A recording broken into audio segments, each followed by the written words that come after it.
গোটা কাবাগর খুঁজলো, ভিতরে ঢুকলো, বাহিরে আসলো, আবু বকর সামনে দাঁড়ায় বলছে, আবু বকর খুঁজে পেলাম না, দীর্ঘক্ষণ পর্যন্ত খোঁজাখুঁজি করলাম, পেলাম না, চলে যাচ্ছি।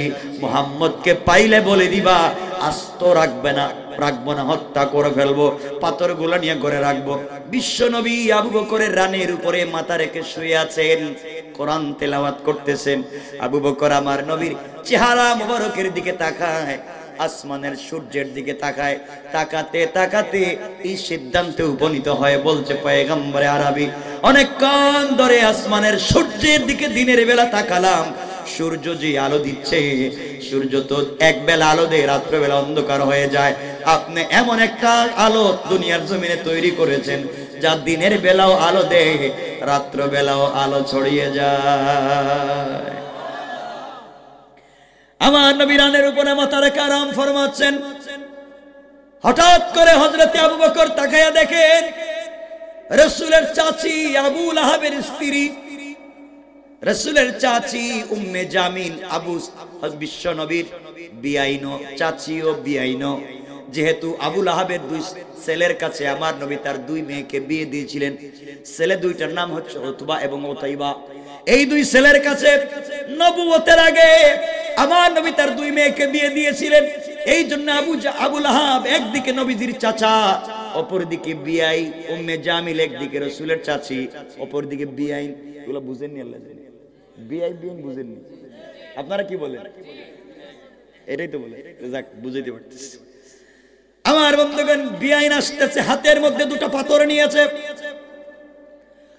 আর মহিলা উম্মে জামিল হাতের মধ্যে বড় বড় দুটো পাথর নিয়ে রাস্তায় হাঁটে। আমার নবীকে মেরে ফেলবার জন্য চিৎকার করে করে মক্কার রাস্তায় হাঁটে। হযরত আবু বকর তাকায়া দেখেন কোমরের মধ্যে গামছা বেঁধে, কাপড় বেঁধে উম্মে জামিল আমার নবীকে রাস্তার মধ্যে খুঁজতেছে মারবার জন্য। রাসূল পাককে জিজ্ঞাসা করলেন, ইয়া রাসূলুল্লাহ, ইয়া হাবিবাল্লাহ, পয়গম্বরে আরবি, একজন মহিলা যদি আপনাকে আঘাত করে, একজন মহিলা যদি আপনার শরীরে আঘাত করে, এর চাইতে লজ্জার লাঞ্ছনার হতে পারে না। আপনার চাচী এবং বিয়াই উম্মে জামিল হাতের মধ্যে পাথর নিয়ে আসতেছে আপনাকে আঘাত করবার জন্য, আপনাকে মেরে ফেলবার জন্য। পয়গম্বরে আরবি, আপনি আমাকে বলেন, আমি আবু বকর দাঁড়িয়ে যাব আর আঘাত করে করে উম্মে জামিলকে ওখান থেকে সরাইয়া দেব? নবীজি বলেন, আবু বকর রে, চিন্তার কোনো কারণ নাই, ভয় পাওয়ার কারণ নাই। উম্মে জামিল হাতের মধ্যে পাথর নিয়ে আসতেছে আমাকে মারবার জন্য। আমি আল্লাহর উপরে ঈমান এনেছি, নেক আমল করি, সত্যের পথে অটল থাকি, জালেমের জুলুমে ধৈর্য ধারণ করি।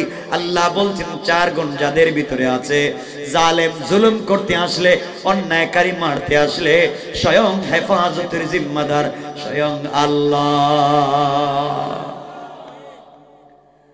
আবু বকর, আমি শুয়ে শুয়ে কোরআন তিলাওয়াত করব, উম্মে জামিল আমার সামনে আসবে, দেখো তো কি হয়। আমার নবীর কথায় হযরতে আবু বকর বিশ্বাস করে ফেললেন। বিশ্বনবী শুয়া শুয়া কোরআন তিলাওয়াত করতেছেন, উম্মে জামিল ডাইরেক্ট আমার নবীর মুখের সামনাসামনি দাঁড়ালো। দাঁড়াইয়া আমার নবীর সামনে দাঁড়াইয়া আবু বকরকে ডাক দিয়ে বলতেছে, আবু বকর, তোমাকে দেখি, তোমার বন্ধুকে কেন আজকে খুঁজে পাই না? গোটা মক্কার অলিতে গলিতে খুঁজেছি, মুহাম্মদকে খুঁজে পাই না, কোথায় গেলে তুমি? এখানে একা একা বসে আছো, বলো না মুহাম্মদ ইবনে আব্দুল্লাহ কোথায়? হযরতে আবু বকর আশ্চর্য হয়ে গেলেন, কি ব্যাপার? আমার নবী আমার রানের উপরে শুয়ে আছেন, আমার সামনে কোরআন তিলাওয়াত করেন, আমি দুইটা চোখ দিয়ে আমার নবীকে দেখি, কান দিয়ে কোরআন তেলাওয়াত শুনি, কিন্তু উম্মে জামিল নবীর সামনে দাঁড়াইয়া আমাকে দেখে, আমার নবীকে দেখে না। ব্যাপার কি? সে যখন দেখে না, আবার বলার কোনো প্রয়োজন নাই, ডাক দিয়া বললেন, উম্মে জামিল হাতে পাথর নিয়ে কেন আসছো? ডাক দিয়া বলছে, আবু বকর রে, তোমার বন্ধু আমার বিয়াই মুহাম্মদ ইবনে আব্দুল্লাহকে যেখানে পাবো হত্যা করবার জন্য এসেছি। আবু বকর বললেন, আমাকে বইলে লাভ কি? খুঁজে খুঁজে দেখো মুহাম্মদ কোথায় আছে, খুঁজলেই তো পাওয়া যায়। গোটা কাবাগর খুঁজলো, ভিতরে ঢুকলো, বাহিরে আসলো, আবু বকর সামনে দাঁড়ায়া বলছে, আবু বকর খুঁজে পেলাম না, দীর্ঘক্ষণ পর্যন্ত খোঁজাখুঁজি করলাম, পেলাম না, চলে যাচ্ছি। মুহাম্মদকে পাইলে বলে দিবা আস্ত রাখবে না, রাখবো না, হত্যা করে ফেলবো, পাথরগুলো নিয়ে ঘরে রাখবো।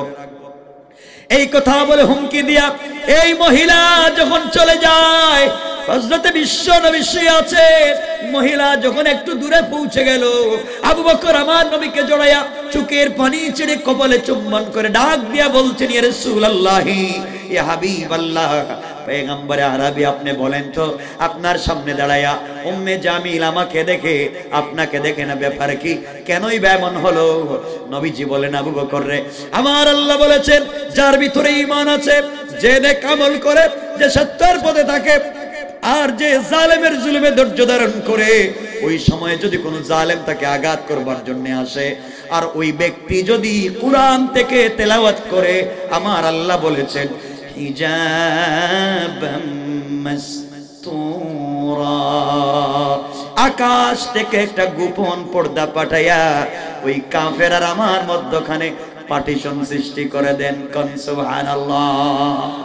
আবু বকর, আমি কোরআন থেকে তেলাওয়াত করেছি, উম্মে জামিল তোমার সামনে দাঁড়িয়ে আমাকে দেখে না, তোমাকে দেখার কারণ হলো কোরআনের মুজিজা, কোরআনের বরকতে আল্লাহ জালেম থেকে পর্দার মাধ্যমে আমাকে হেফাজত করে দিয়েছে। আল্লাহু আকবার। বিশ্বাস হচ্ছে না? মনে হয় একটু হাত দেখান তো দেখি কার কার হয় নাই। কিছু কইলি হাত, বিশ্বাস হচ্ছে না? আমি আপনাদের মনোযোগ দেখতেছি, ঠিক আছে না ঘুমিয়ে গেছেন আমার বন্ধুগণ? তাহলে রাসূলকে আল্লাহ বাঁচায়া দিলেন না বাঁচান নাই? কথা বলেন না কেন? বাঁচান নাই? বাঁচিয়েছেন কে? সকলে আওয়াজ করে বলেন কে? আবার দেখেন, আমার বিশ্বনবী হিজরত করে যেই দিন মক্কা থেকে মদিনায় চলে যাবেন, ঘটনা বলবো না, আমি বুঝাবো আল্লাহ কেমনে বাঁচাবেন 4 গুণ থাকলে, এটাই আমার মূল বিষয়। আমার নবী যেদিন চলে যাবেন রাত্রবেলা, গভীর রাত্রে হযরতে জিবরিল আমিন আমার নবীকে ঘুম থেকে উঠালেন।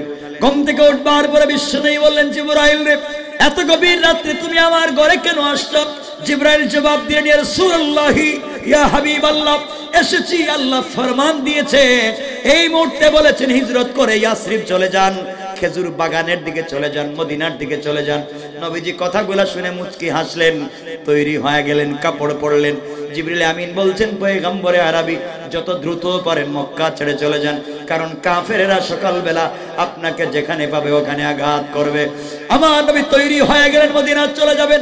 হঠাৎ করে শুনেন কাফের বেঈমানেরা ঘরের চতুর্দিকে নেশা নিয়া, বল্লম নিয়া, তীর নিয়া দাঁড়িয়ে আছে।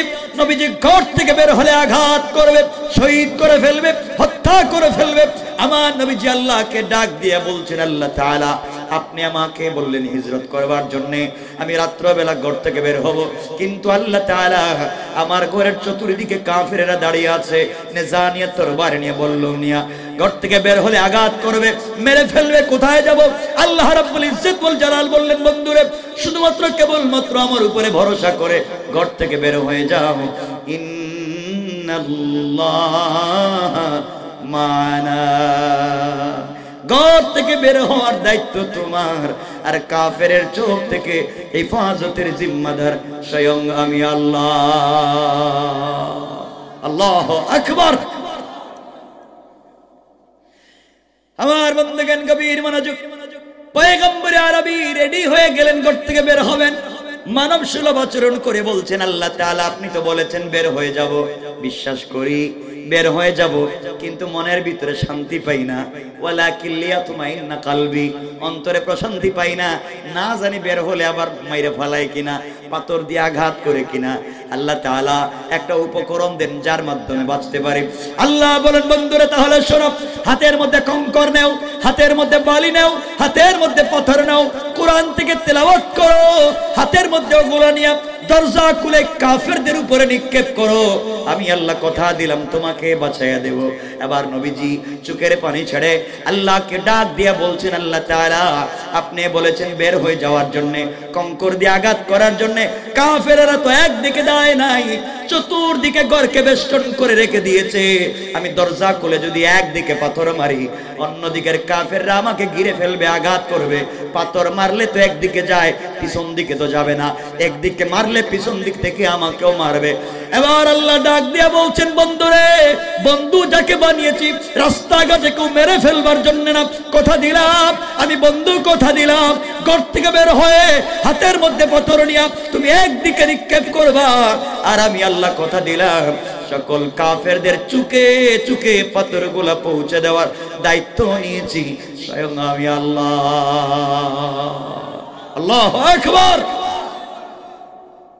এবার আমার বিশ্বনবী হাতের মধ্যে পাথর নিলেন, কোরআন থেকে তেলাওয়াত করলেন, দরজা খুললেন, সামনের দিকে পাথরগুলো মারলেন। তাকায়া দেখেন মারলেন একদিকে, কাফের চতুর্দিকে। তাকায়া দেখেন ডাইনের কাফেরদের চুকে পৌঁছে গেছে, বাম দিকের কাফেরদের চুকে পৌঁছে গিয়েছে, পিছনের কাফেরদের চুকে পৌঁছে গিয়েছে। নবীজি আশ্চর্য হয়ে গেলেন, মারলাম একদিকে, গেল দেখে চতুর্দিকে। সবাই চোখ রগড়ায়, সবাই চোখ মুছতে লাগলো। নবীজি পৌঁছে গেলেন, ঘটনা বলবো না, পৌঁছে যাওয়ার সময় দীর্ঘ ঘটনা। দীর্ঘদিন পরে আল্লাহ বিশ্ব নবীকে মদিনায় ডাক দিয়ে বলছেন, বন্ধুরে, ওই দিন যে ঘর থেকে বের হয়ে গেলা, যাওয়ার সময় আমাকে বলছিলা একদিকে মারলে একদিকে যায়, অন্যদিকের কাফেররা তোমাকে কি আঘাত করেছিল? আল্লাহ তাআলা না করে নাই, ওদের চোখেও পড়েছে, পিছনের কাফেরদের চোখে পড়েছে। নবীজিকে বলছেন, বন্ধু বলো তুমি কই দিকে মারছো? নবীজি বলছেন, আল্লাহ শুধু সামনে মারলাম, পিছনে কেমনে গেল জানি না। আমার আল্লাহ জবাব দিচ্ছেন, বন্ধু তাহলে শোনো, আমার রামাইতা ইয রামাইতা ওয়ালাকিন্নাল্লাহ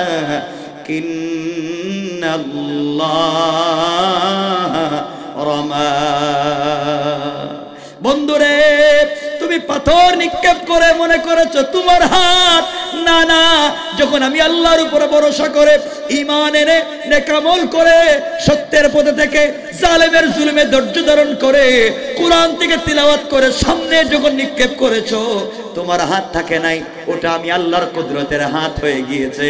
আর আমি আল্লাহ আমার হাত দিয়া সকল কাফেরদের চোখে চোখে পৌঁছে দিয়েছে। কোন সুবহানাল্লাহ, আল্লাহু আকবার। ঈমান আছে আপনাদের? ঈমান আছে? ঈমান আছে? আছে আছে, আমি তো বুঝি কেমন আছে, আর নাই।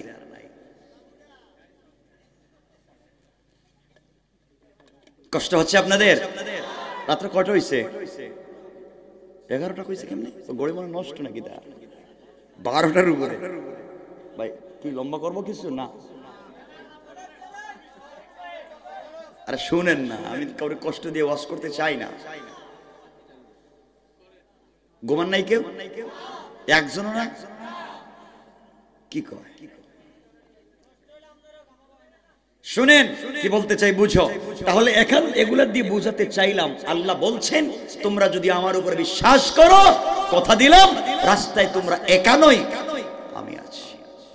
ঠিক কিনা বলেন?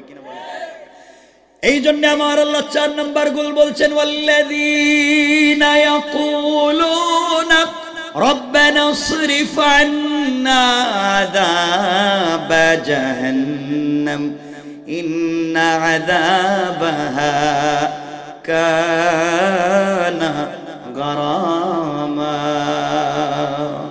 আল্লাহ বলছেন, গোলামরে, সাকারাত শুরু হয়ে যাওয়ার আগে, গরগরা শুরু হয়ে যাওয়ার আগে, কবরে চলে যাওয়ার আগে, মালাকুল মউত পৌঁছে যাওয়ার আগে, আমার যে গোলাম গোটা জিন্দেগির গুনার জন্য আমি আল্লাহর দরবারে তওবা করবে, তার গুনাহ আসমান জমিন যদি ভরে যায়, আরশ কুরসি লৌহ কলম পর্যন্ত যদি গুনাহে ভরে যায়, এমন কোন গুনাহগার গোলাম আমি আল্লাহর কাছে ক্ষমা চাই।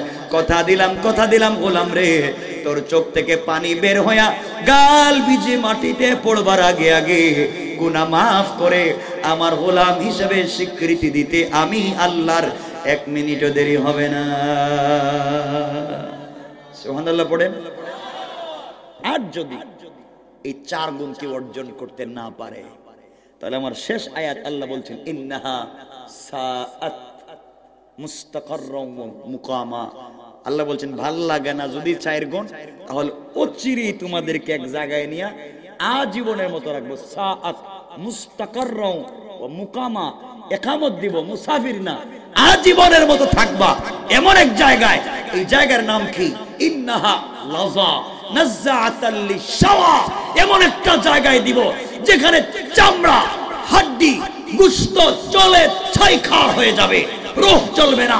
তোমাকে পিটানো হবে 1 লক্ষ বকরির বাচ্চাকে, জীবন্ত বকরির বাচ্চাকে মাথা নিচের দিকে করে পা উপর দিকে ওঠাইয়া 1 কোটি বকরির বাচ্চার শরীর থেকে নিচের দিকে চামড়া টাইনা টাইনা নামালে বকরির বাচ্চাদের যে কষ্ট হবে, তোমাকেও আমি আল্লাহ মাথা নিচের দিকে করে পা উপর দিকে উঠাইয়া 19 জন ফেরেশতা দিয়া তোমার পায়ের চামড়া থেকে মাথার দিকে টাইনা না টাইনা।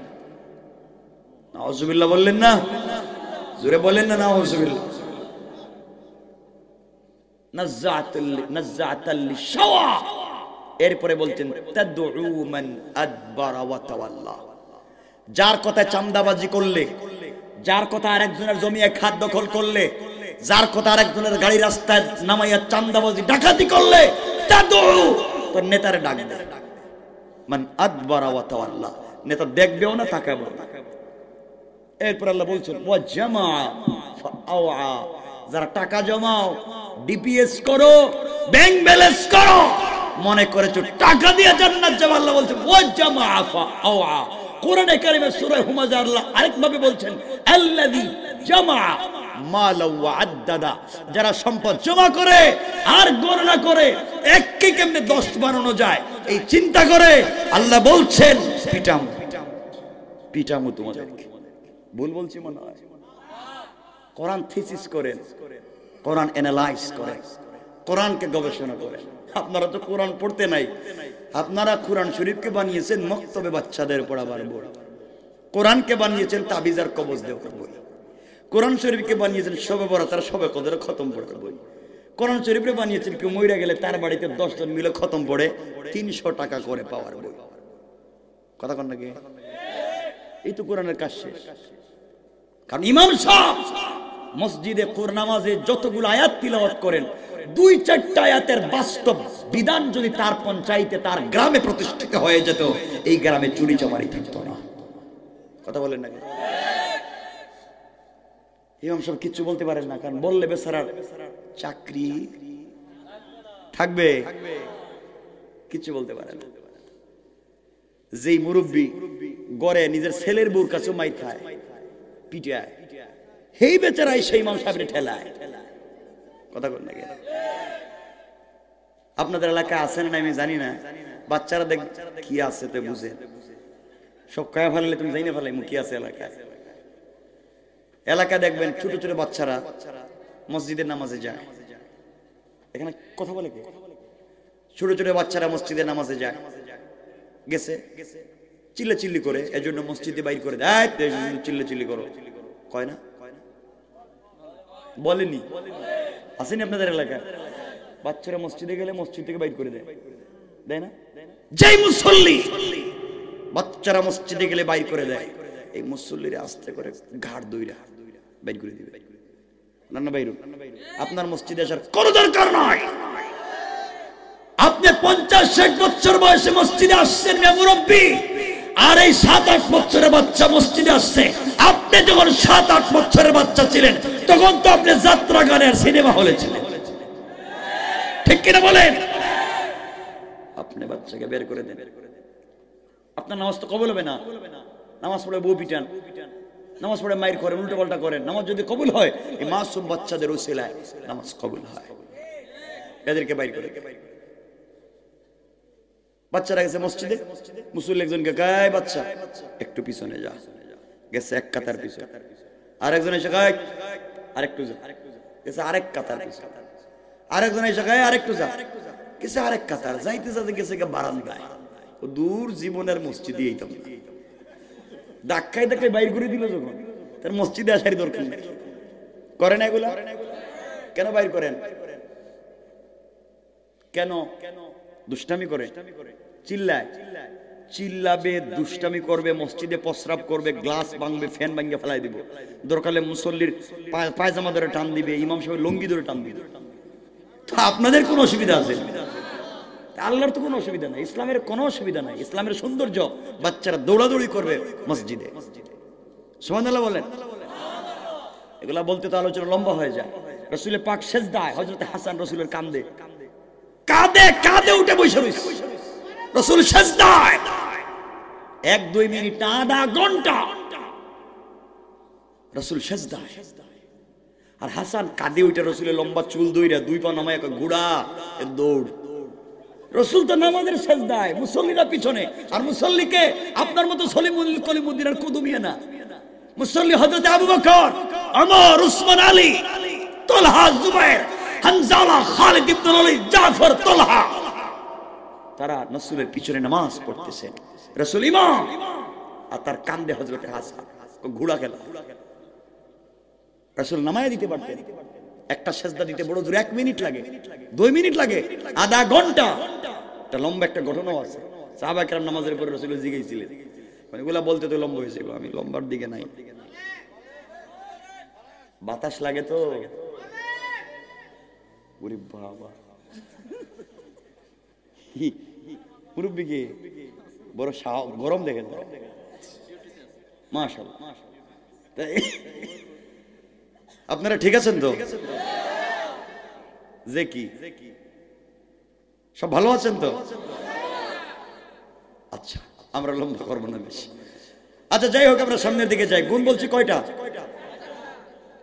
এটা হলো কোরআনের কথা, যেহেতু তাফসিরুল কোরআন, এজন্য আমি হাদিসের দিকে যাচ্ছি না। হাদিসে সেম আরো 4টা গুণ রাসূল বলেছেন। 4টা গুণ বলে বলছেন কোরআনের 4টা গুণ যারা মানবে, পাশাপাশি হাদিসেরও 4টা গুণ মানবে, কয়টা হবে? রাসূল বলছেন ফা দাখালাল জান্নাতা বিসালাম, মরলেই দারুস সালাম নামে একটা জান্নাত আছে, যেই জান্নাতে জান্নাতীরা থাকবে বসা, আল্লাহ থাকবেন দাঁড়ানো, ওই জান্নাতে আল্লাহ পৌঁছে দিবেন।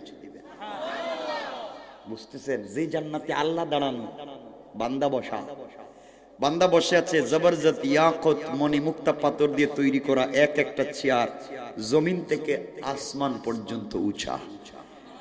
এই চেয়ারে বান্দা বসে রয়েছে আর আল্লাহ দাঁড়াই আছেন। দাঁড়াইয়া দাঁড়াইয়া নিজে আল্লাহ তার গোলামকে সালাম দিবেন, সালাম সালাম। আল্লাহু আকবার বললেন না? আল্লাহ আল্লাহ দিবেন নিজে সালাম। কি বুঝলেন আপনারা? কত লম্বা আলোচনা এদিকে আমার বন্ধুগণ। এই জন্য এই 4-এর সাথে আরো 4টা গুণ লাগবে হাদিসের। যাই হোক, আমরা সুযোগ মতো, যদি সুযোগ হয় তাহলে এই 4-এর দিকে যাব, আমরা সুযোগ করে যাব, আমরা আলোচনার দিকে যাই। আমার বন্ধুগণ, গুণ বলছি কয়টা? কোরআনের কয়টা? 1 নম্বর অহংকার করা, 2 নম্বর গালি দেওয়া, 3 নম্বর রুকু সিজদা কার পায়ে, 4 নম্বর তওবা করব কার কাছে? আল্লাহর কাছে।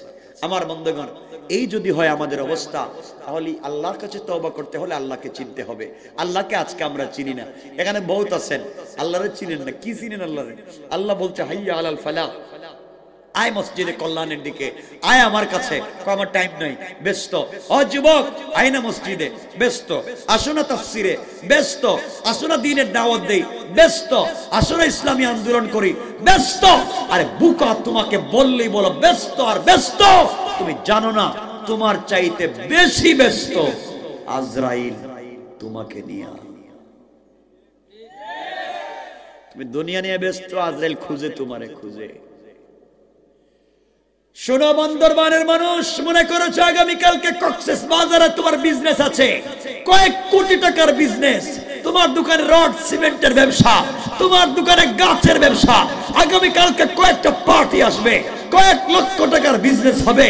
এগুলা চিন্তা করে তুমি রাত্রবেলা ঘুমাইছো।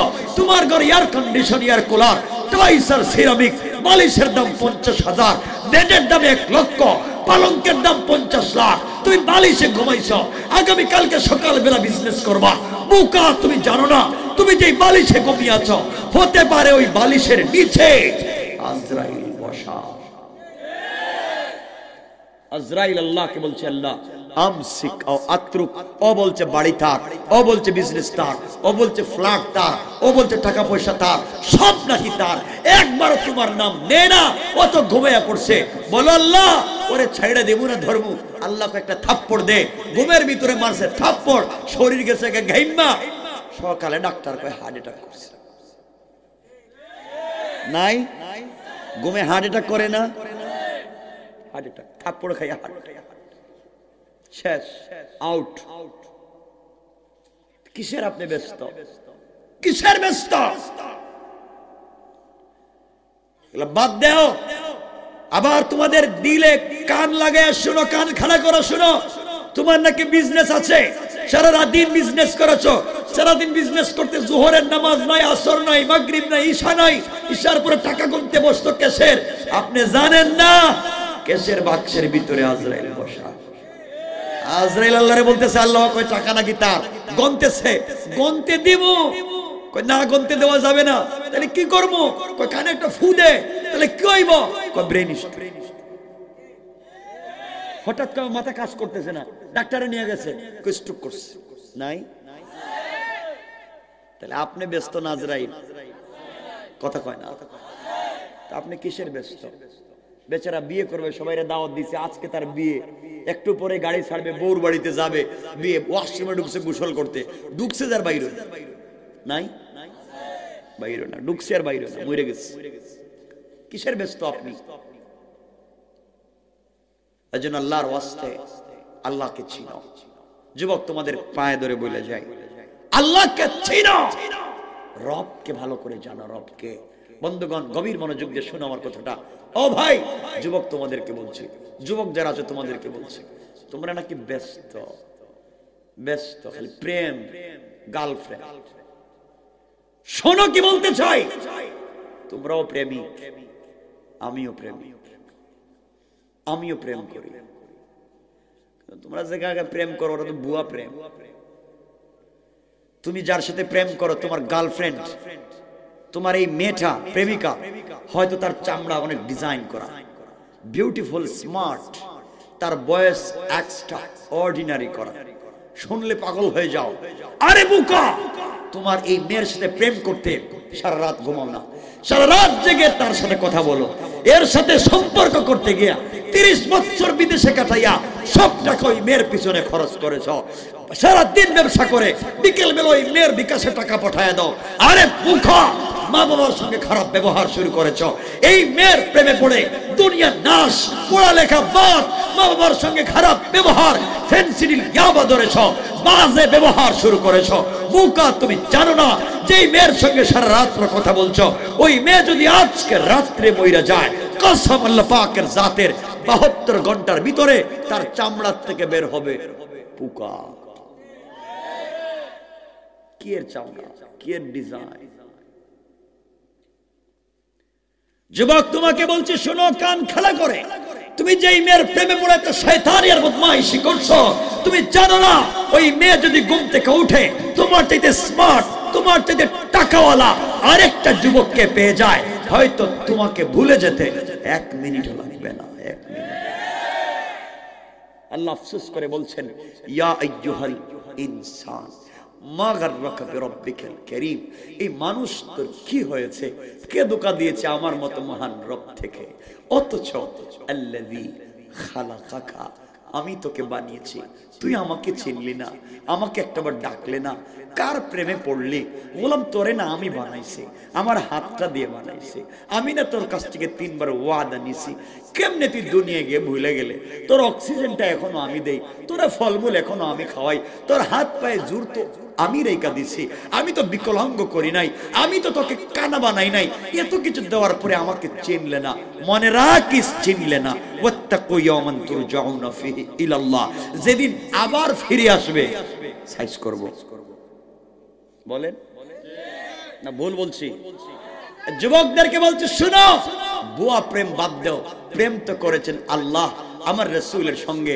মাঝে মাঝে আল্লাহ আমার রাসূলকে ডাক দিয়ে বলতেন, ইয়া আইয়ুহাল মুদাসসির, ইয়া আইয়ুহাল মুজাম্মিল, কুম ফাআনজির ওয়া রাব্বাকা ফাকাব্বির ওয়া সিয়াবাকা ফাতাহির। ও চাদরওয়ালা চাদর খোলো, কম্বলওয়ালা কম্বলের নিচ থেকে বের হও। ও হাবিবুল্লাহ, তোমার কম্বলের নিচে খাদিজাকে নিয়া শুয়ে আছো তুমি জমিনে, আল্লাহু আরশ ইস্তাওয়া, আমি আরশে আজিমে একা একা ভালো লাগে না। বন্ধু, প্রেম তো তোমার সাথে, কারে নিয়ে ঘুমাইলা? আমি ঘুমাই না তোমার জন্য। লা তাখুযুহু সিনাতুন ওয়ালা নাওম, আমার ঘুম আসে না তোমার জন্য। তুমি কেমনে ঘুমাইলা? কম্বল খুলো, খাদিজাকে রাইখা দাও, ফাতিমাকে আরেক জায়গায় শোয়া দাও, একটাবার ঘুম থেকে উঠো, সিজদায় পড়ে রবকে ডাক দাও, কথা দিলাম বন্ধু আর সে আজিমে থাকবো না, সাথে সাথে তোমার ঘরের দরজায় হাজির হয়ে যাবে। রব তো তার নাম। আমি আজকে রাত্রে কেমনে চিনাবো সেই রব? কেমনে ভুলে যাও? আমি কেমনে বুঝাবো? কত কথা দিলে পড়ে, সব কথা তো এত রাত্রেও বলা যায় না। এই জন্য ভাই তোমাকে বলছি, তুমি এত ব্যস্ত, আরে এলাকার চৌধুরী বাড়ির চৌধুরী বাড়ি থাকবে, চৌধুরী থাকবে না। বহুত খান বাড়ির খান বাড়ি থাকবে, খান সাহেব থাকবেন না। এমপির বাড়ির এমপির বাড়ি থাকবে, এমপি থাকবেন না। চেয়ারম্যানের বাড়ির চেয়ারম্যান বাড়ি থাকবে, চেয়ারম্যান থাকবেন না। আপনার বানানো বাড়ি থাকবে, আপনি থাকবেন না। আপনার বিজনেস থাকবে, অফিসে আরেকজন বসবে, থাকবেন না শুধু আপনি। আফসোস করে বলছে, ইয়া আইয়ুহাল ইনসান মা গাররাকা বিরাব্বিকাল কারীম, কে তোমাকে ধোঁকা দিয়েছে রব থেকে? কেন আমরা ফিরে আসতে পারবো? একবার বলো না ইনশাআল্লাহ। গোলাম এত গুনাহ করবার পরে যখন আল্লাহকে ডাক দিয়ে বলে আল্লাহ, তখন ফেরেশতাদেরকে জিজ্ঞাসা করেন, বল ফেরেশতা কে ডাক দিছে? আল্লাহ, ও তো তোমারে চিনে না, নাফরমানি করছে 70 বছর, এখন তোমারে ডাক দিছে। আল্লাহকে ডাক তো দিছে আমারে, দেখি দেখি কি বলে। কি বলে? গোলাম শুনো, আজকের শিয়রতলির যুবক আর যুবতী, মা আর বাবা, শুনো, তোমাদের পায়ে ধরে বলে যাচ্ছি, গুনাহগার গোলাম গভীর রাত্রে যখন সিজদায় পড়ে গুনার কথা মনে করে, আল্লাহকে যখন ডাক দিয়ে বলে সুবহান রাব্বিয়াল আলা, যখন সুবহান বলে ডাক দেয়, ফেরেশতাদেরকে আল্লাহ বলেন, বল ফেরেশতা, এই গোলাম তো গুনাহগার, এটা তো বিয়াদব, আমার ধারে কাছে আসে না। আজকে আবার কি বলছে? আল্লাহ ঘুম থেকে উঠা কান্না কইরা বলতেছে সুবহান, তুমি নাকি পবিত্র, সেও পবিত্র, জিন্দগিতে বহুত অন্যায় করছে, আজ স্বীকার করছে সেও পবিত্র, তুমি পবিত্র। আল্লাহ বললেন, ও কি আমাকে দেখছে? আল্লাহ না দেখেই বলছে তুমি পবিত্র। আল্লাহ বললেন সাথে সাথে সাব্বাহতানি, অবশ্যই আমি পবিত্র। আর গোলাম আজকে বিশ্বাস করে স্বীকার করবার কারণে সাব্বাহতুকা, গোলাম তোকে দুনিয়ায় বানালাম পবিত্র, আর আখিরাতে দিলাম বিনা হিসাবে জান্নাত। গোলাম যখন সিজদায় পড়ে বলে আলা, তখন ফেরেশতাদেরকে আল্লাহ বলেন, বলছে কি?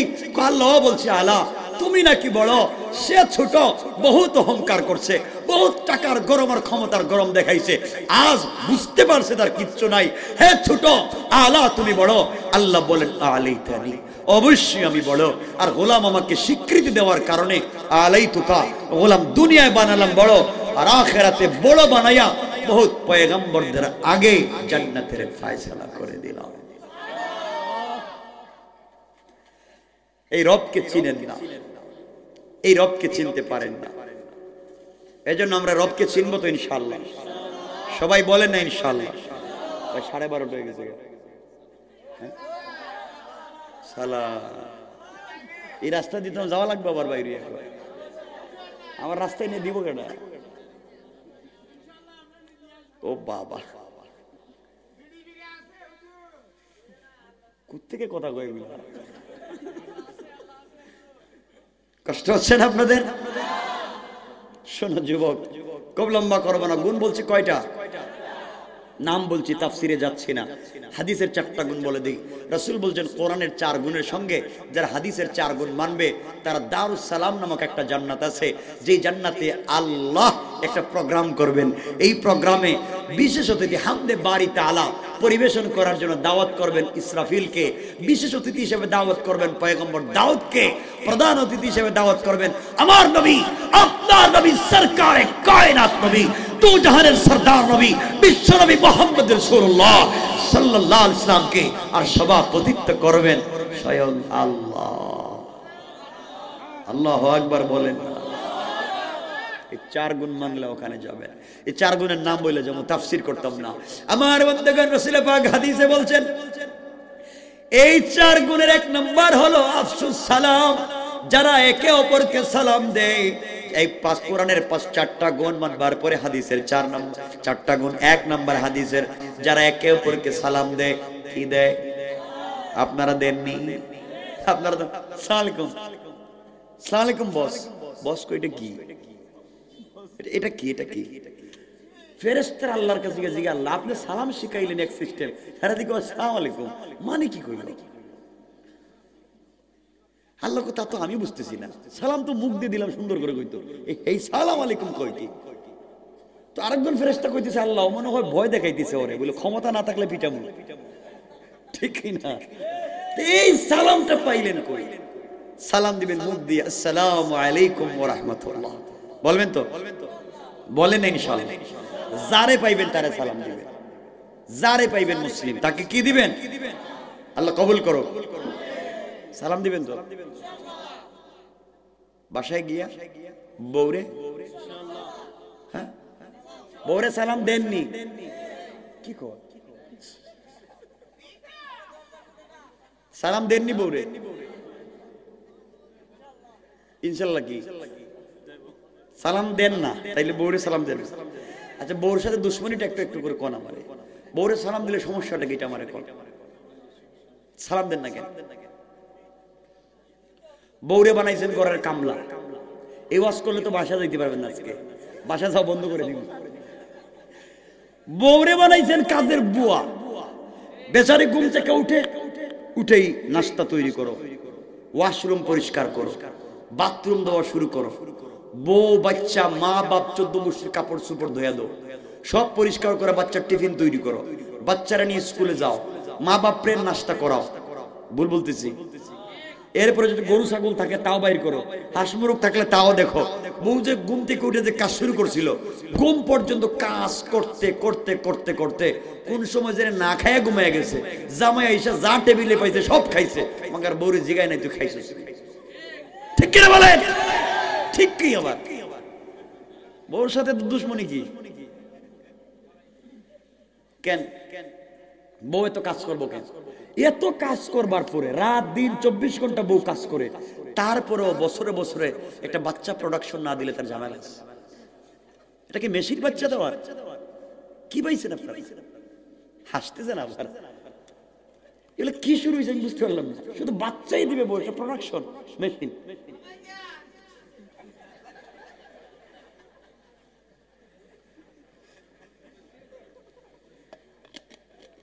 করবেন না, এগুলো করবেন না, কারোর সাথে খারাপ ব্যবহার করবেন না।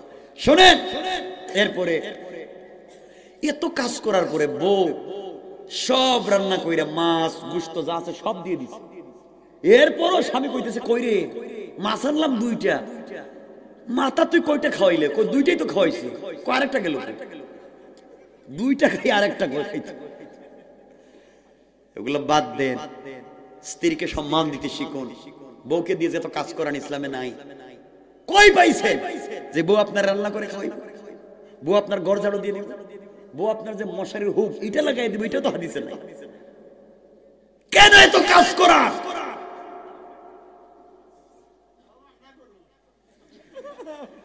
আপনারা রান্না করে খাওয়ানো, এটা সুন্নাত হাদিসে আছে। রাসূল পাক মসজিদে নববীর মুতাওয়াল্লি, মসজিদে নববীর ইমাম, মসজিদে নববীর খতিব, মাদ্রাসায় দারুল আরকামের প্রিন্সিপাল, মাদ্রাসায় দারুস সুফার প্রিন্সিপাল, মদিনা নামক রাষ্ট্রের প্রেসিডেন্ট, যুদ্ধের ময়দানের সেনাপতি, এত দায়িত্ব পালন করবার পরে মদিনা নামক বাজারের সবথেকে বড় বিজনেস ম্যাগনেট, এত কিছু করার পরেও ঘরে আইসা স্ত্রীর রান্নায় সহযোগিতা করেন নাই? করেন নাই? আপনি করেন না কেন? মাঝে মাঝে বউ রান্না করে দিবে, কাপড় ধুয়ে দিবে, ঠিক ঠিক কিতা কাপড় ধুয়ে দিবেন তো? আরে দিয়েন মাঝে মাঝে, সহযোগিতা করবেন, কাজে সহযোগিতা করবেন, স্ত্রীকে অবশ্যই সহযোগিতা করবে। এটা কাজের বুয়া না, এটা তোমার ওয়াইফ। কারণ তুমি যত বড় বুজুর্গ হও, কিয়ামতের দিন আল্লাহ সব বাদ দিয়ে বউরি জিগাইবেন, ক তোর জামাই যে বলতো এটা কেমন ছিল? ও যদি শুধু উল্টা পাল্টা কয় আর আমরা যত বড় পিসাবন, কাজ হইতো না, ঠিক কিনা বলেন? কারণ আপনার সার্টিফাই ওখান থেকে আসবে। মানে আজকের থেকে সাবধান, বউর সাথে ভালো ব্যবহার করবে, করবেন তো ইনশাআল্লাহ? বউর সাথে ভালো ব্যবহার করবেন তো ইনশাআল্লাহ? আমার বন্ধুগণ, মাঝে মাঝে ঘরে গিয়া বউরে লিপস্টিক লাগাই দিবে, হাসে। খারাপ না তো, সুন্নত হাদিসের কথা বলছি। মাঝে মাঝে স্ত্রীর ঠোঁটে লিপস্টিক লাগাই দিবেন। হ্যাঁ, লাগাই দিবেন না? কইকে না মানে কি? মানে বউর কি, বউ হতে জিনা, সৌন্দর্য। আমার সুন্দর, আমি কেমনে স্মার্ট করবো এটা আমি জানি, কেন করবেন না? মাঝে মাঝে ঠোঁটে লিপস্টিক লাগাই দিবেন। হ্যাঁ, এরপর আলতা, আলকাতরা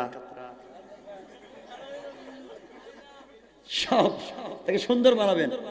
মাঝে মাঝে চুল বেনি করে দিবেন, চুল আছড়াইয়া। বেনি করা তো বুঝেন, বেনি না শীতি বুঝেন? বেনি করা। রাসূল পাক দেখেন না হাদিস বলে, শামাইলে তিরমিজি, তিরমিজির দ্বিতীয় খণ্ড লাস্টের অংশ, শামাইলে তিরমিজি, মা আয়েশা সিদ্দিকা রাদিয়াল্লাহু তাআলা আনহার বর্ণনা। তিনি বলেন, নবীজি একদিন ঘরে আসলেন, আয়েশা আমার চুল আউলা জাউলা দেখলেন। তো নবীজি বলছেন, আয়েশা তুমি তো এত স্মার্ট, এত সুন্দর, কিন্তু চুলগুলো এত ঠিক করে রাখতে পারো না, তুমি একটা সুন্দর করে কাপড় পরতে পারো না। তো আয়েশা বলছেন, আপনি এমন স্বামী আমার চুলগুলো বেঁধে দিতে পারেন না, আমাকে কাপড়ও ঠিক মতো পরাই দিতে পারেন না। তো রাসূল পাক নিজে আয়েশাকে কাপড় পরাইয়া চুলগুলা তেল দিয়া নিজে বেনি করে দিচ্ছেন, শীতি করে দিচ্ছেন। কারণ সুবহানাল্লাহ। আপনারা দেননি, মিথ্যা কথা কইেন না। কে? আরে যারা বিয়ে করছো না এরা তো বুঝি, তারা শয়তান বেশি। কার মুখে চাইনিজে গিয়ে খাওয়া এটা আমার জানা আছে। যারা বিয়ে করছেন এটা করেননি বাবা, বউর সাথে একটু ভালো ব্যবহার করবেন, মাঝে মাঝে চুলগুলো আছড়াইয়া দিয়ে কাপড়টা নিজে পরাইয়া দিবেন ইনশাআল্লাহ। চাইলে মাঝে মাঝে স্ত্রীর চুলে কালার করবেন, কালার রং লাগায় না, কালার করেন না? না কই বুঝি না, না কই না কেন আমার বলেন তো, এটা কোন হাদিসে, কে কোন হুজুর বলছেন না? কোন?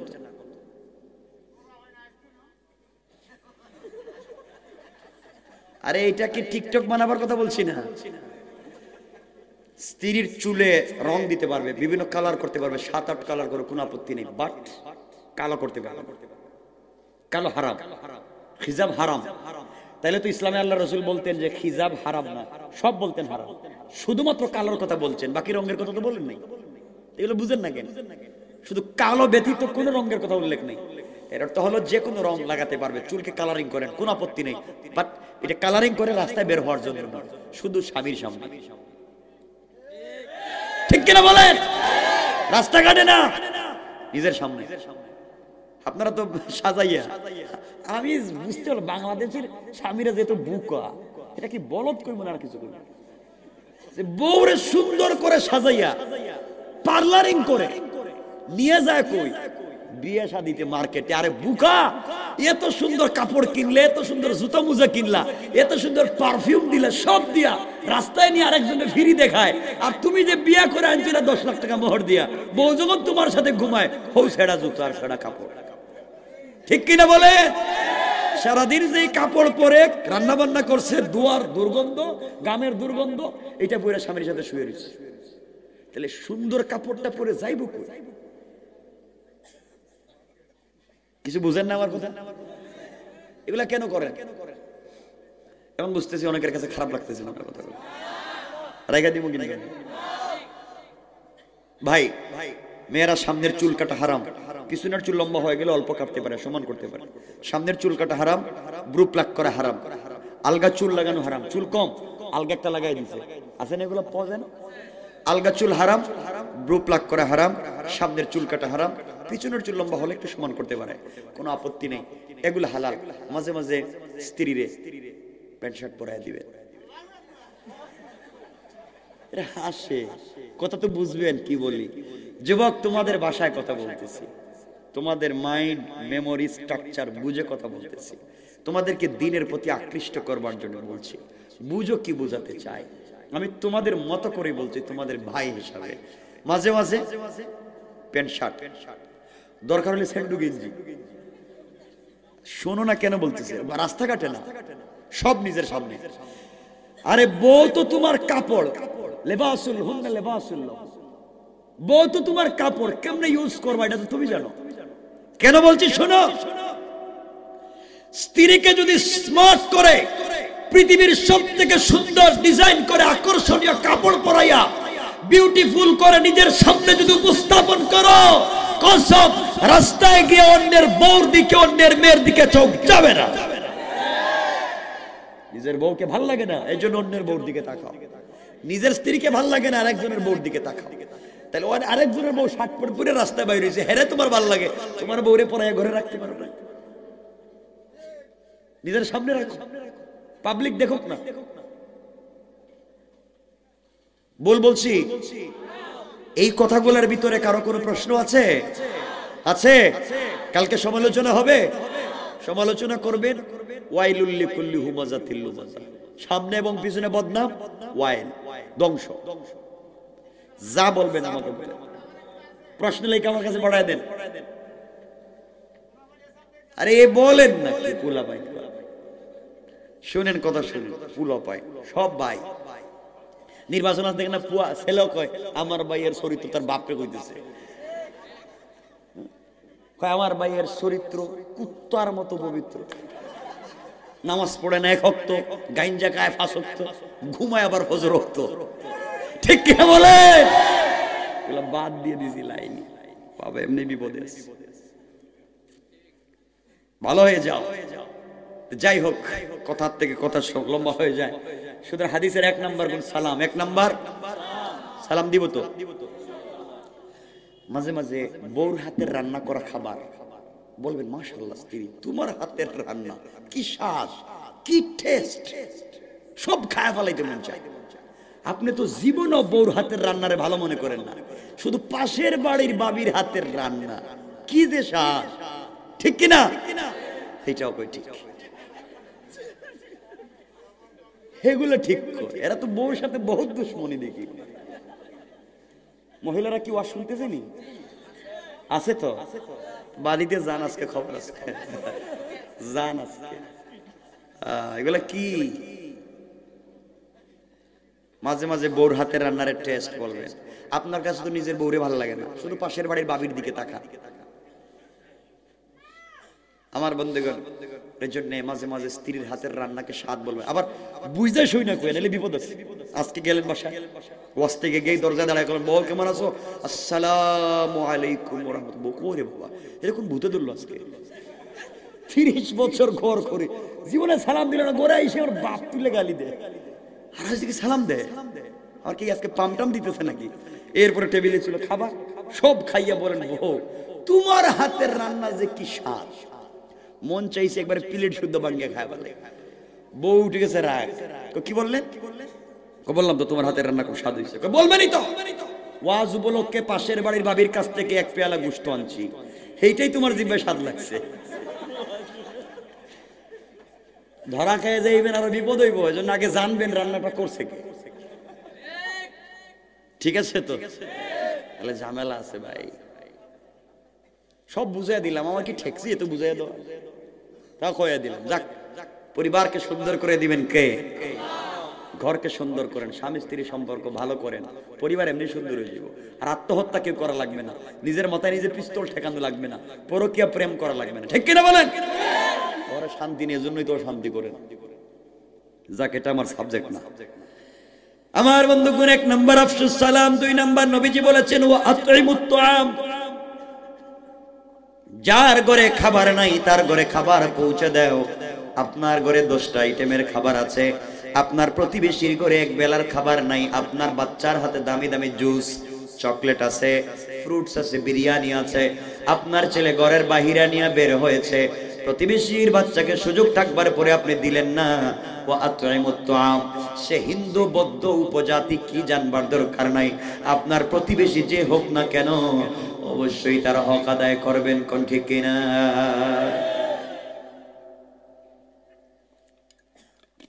3 নাম্বার নবীজি বলেছেন, ওয়াসিলুল আরহাম, আত্মীয়তার বন্ধন ঠিক রাখবেন। আমার বন্ধুগণ, আত্মীয়তার বন্ধন ঠিক রাখবার কোনো সুযোগ নাই।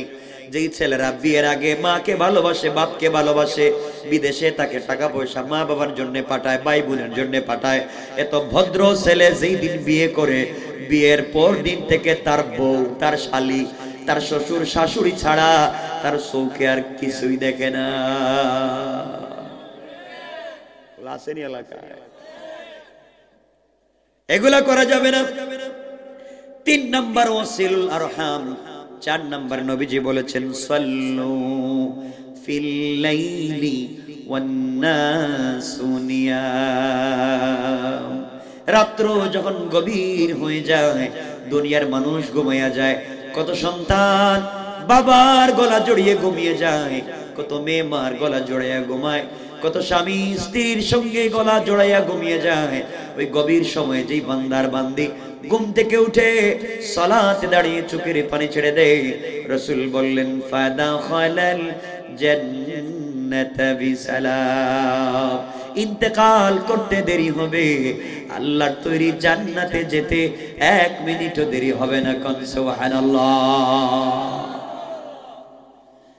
সুতরাং 1 নাম্বার হলো অহংকার করা যাবে না, 2 নাম্বার গালি দেওয়া যাবে না, 3 নাম্বার রুকু সেজদা আল্লাহর পায়ে, 4 নাম্বার তওবা করব আল্লাহর কাছে, 5 নাম্বার সালাম বিনিময়, 6 নাম্বার প্রতিবেশীর হক আদায় করব, 7 নাম্বার আত্মীয়তার বন্ধন ঠিক রাখব, 8 নাম্বার গভীর রাত্রে উঠে আল্লাহর কদমে সিজদা করব।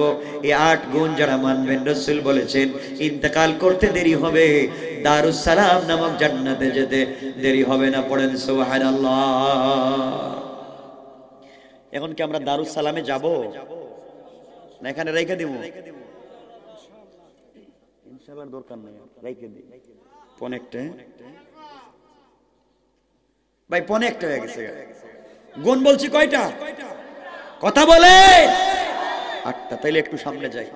আমার বন্ধুগণ, কিয়ামতের দিনে হিসাব নিকাশের পরে জান্নাতীরা যখন জান্নাতে চলে যাবে, জাহান্নামীরা যখন জাহান্নামে চলে যাবে, এমন সময় আমার আল্লাহ জান্নাতীদেরকে সম্বোধন করে বলবেন, জান্নাতীরা বলো তো আমি আল্লাহ দুনিয়ার জমিনে কোরআনে কারিমে জান্নাতের যত নাজার নিয়ামতের কথা বলেছি, কোরআনে কারিমের ভিতরে জান্নাতের যত ফলমূল, জান্নাতের নিয়ামতের বর্ণনা দিয়েছি, তোমরা তো জান্নাতে চলে এসেছো, বলো তো জান্নাতের নিয়ামত কি পেয়েছো?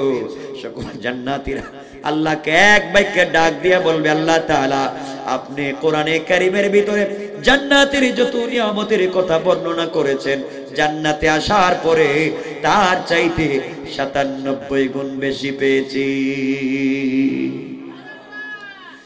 আল্লাহ রাব্বুল ইজ্জতুল জালাল বলবেন, জান্নাতীরা জবাব দাও 97 গুণ বেশি নিয়ামত পেয়েছো, তোমরা কি আর কিছু চাবে কি? তোমাদের চাওয়ার আছে কি? জান্নাতীরা বলবে, আল্লাহ তাআলা যা বলেছেন তার চাইতে 97 গুণ বেশি পাইলাম, আর কিছু আছে কি?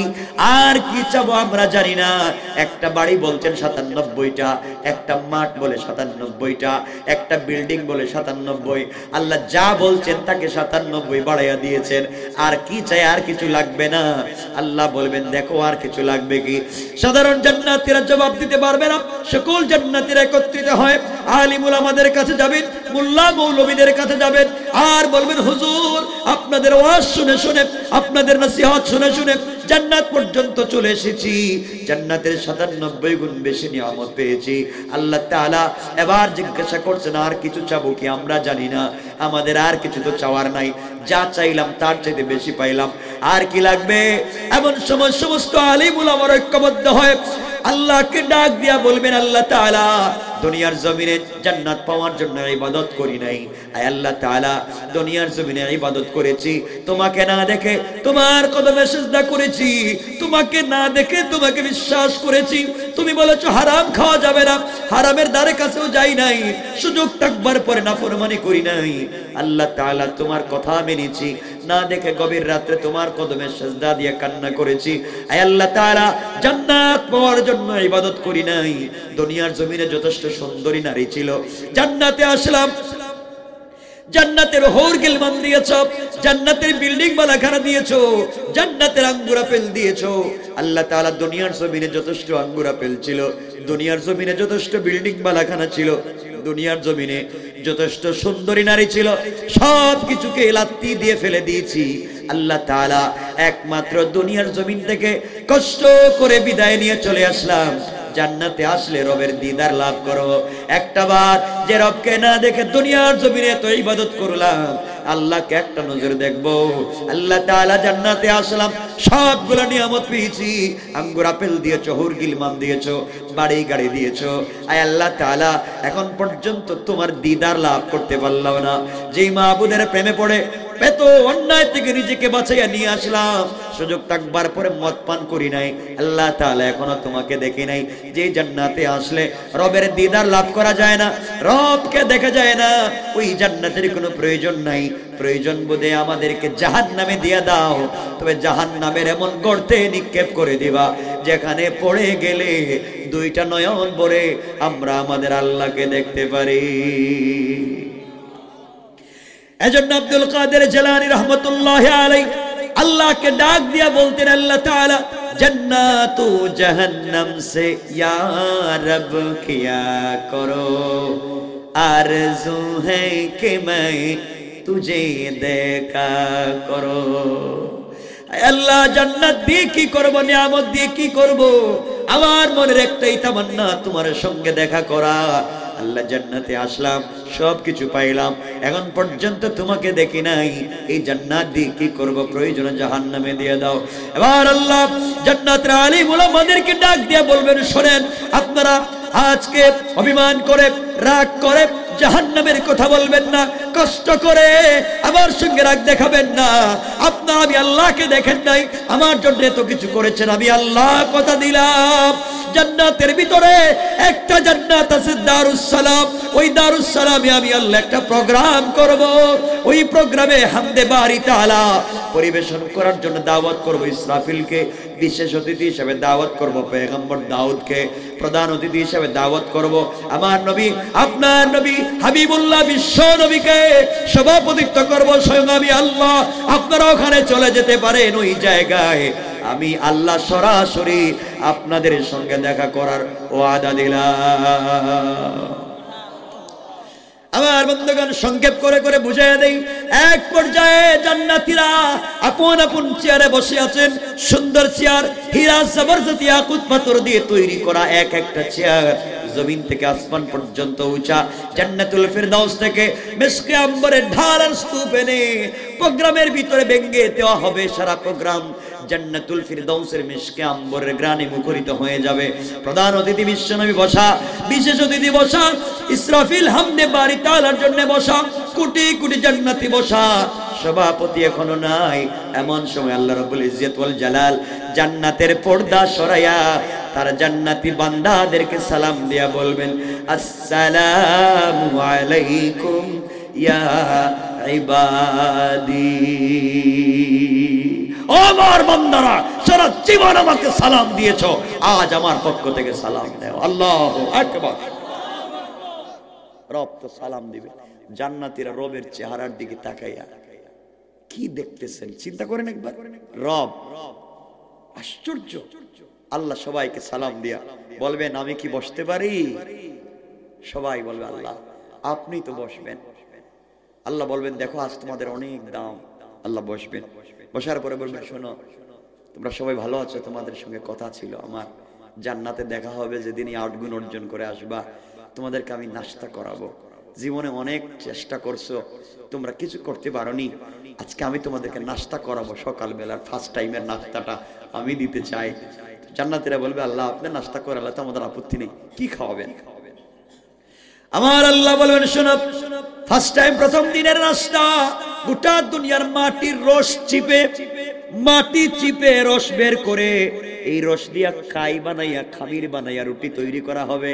এই মাটির ভিতরে আঙ্গুরের রস আছে, বেদানার রস আছে, ডালিমের আছে, কমলার আছে, মালটার আছে, পৃথিবীর সকল ফলের রস এই মাটিতে আছে। আল্লাহ সবগুলা দিয়ে রুটি তৈরি করবেন, আর পৃথিবীর সকল মাছের কলিজা বোনা করে প্রথম নাস্তা হাজির করবার কথা বলবেন।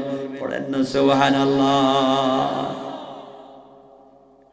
আমি কি ডুববো আর একটু ভিতরে? খুব খুশি। রাত্রে যে কয়টা হইতেছে এটার খবর ভাই? একটা।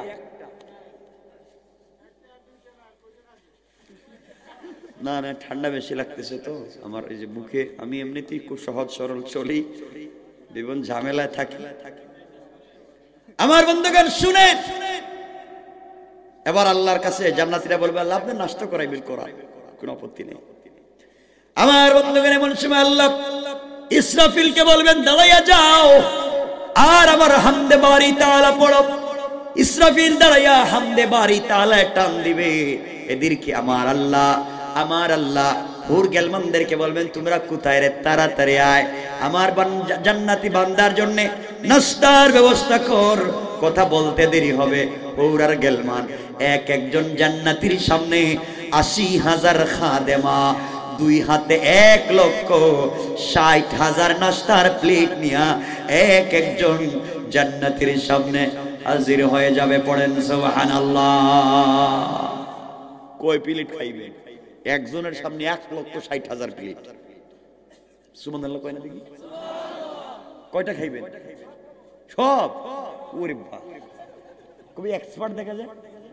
আল্লাহ কইবেন বান্দা সব খা, খাওয়ার পরে যে প্লেট দিছে, প্লেট টেবিল সব ভাঙিয়া খায় বানা, এগুলো খাবা। সুবহানাল্লাহ বলেন না? জান্নাতীরা মামা হতে এরাকে দিলাম এখানে থেকে। আমার লম্বা হয়ে যাচ্ছে, আমার জন্য দোয়া চাই, আপনাদের জন্য দোয়া থাকলো, আপনারা আমার জন্য দোয়া করবেন, আপনাদের জন্য দোয়া। আল্লাহুম্মা লাকাল হামদু কুল্লুহু ওয়া লাকাশ শুকরু কুল্লুহু, নাসআলুকাল খায়রা কুল্লুহু ওয়া নাউযু বিকা মিন শাররি কুল্লিহি ইন্নাকা আলা কুল্লি শাইইন কাদির। কথা রাইখা দিলাম।